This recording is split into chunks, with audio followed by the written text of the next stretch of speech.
شروع کرتا ہوں اللہ کے نام سے جو بڑا مہربان نہایت رحم کرنے والا ہے۔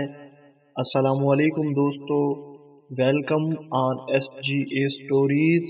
ایک مرتبہ حضرت شیخ عبد القادر جیلانی رحمۃ اللہ علیہ اپنی عبادت میں مصروف تھے کہ اچانک ایک آواز آئی کہ شیخ عبد القادر جیلانی، ہم نے تمہارے لیے وہ چیزیں حلال کر دی ہیں جو دوسرے لوگوں پر حرام ہیں، اور ساتھ میں یہ بھی کہا گیا کہ میں تیرا رب بول رہا ہوں۔ حضرت شیخ عبد القادر جیلانی رحمۃ اللہ علیہ نے مزید پوچھا، کیا تو وہی خدا ہے جس کے سوا کوئی عبادت کے لائق نہیں؟ تو کوئی جواب نہ آیا۔ تو حضرت شیخ عبد القادر جیلانی رحمۃ اللہ علیہ نے فرمایا، یہاں سے چلا جا اے اللہ کا دشمن، میں نے تجھے پہچان لیا ہے، تو شیطان مردود ہے۔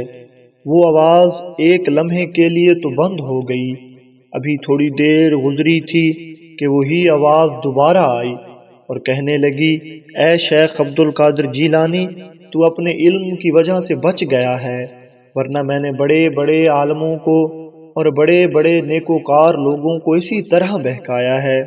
شیخ عبد القادر جیلانی نے یہ سنا تو آپ نے فرمایا، جب تو مجھے اس طرح نہ بہکا سکا تو مجھے تکبر میں ڈالنا چاہ رہا ہے۔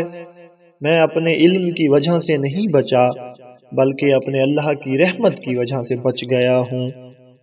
جب یہ واقعہ گزر گیا تو آپ کے ایک مرید نے آپ سے پوچھا، حضور آپ کو کیسے پتا چلا کہ وہ شیطان مردود تھا؟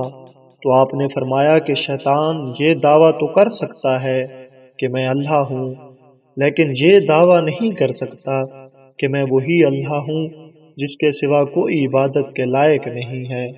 اور دوسرا، اللہ تعالیٰ نے قرآن پاک میں فرما دیا ہے کہ اب شریعت مکمل ہو چکی ہے اور حشر کے دن تک یہی شریعت چلے گی، کوئی امیر ہو یا غریب، چاہے کوئی ولی ہو یا گنہگار، سب کے لیے یہی ہے۔ تو ایسے مجھے پتہ چل گیا کہ یہ شیطان مردود ہے۔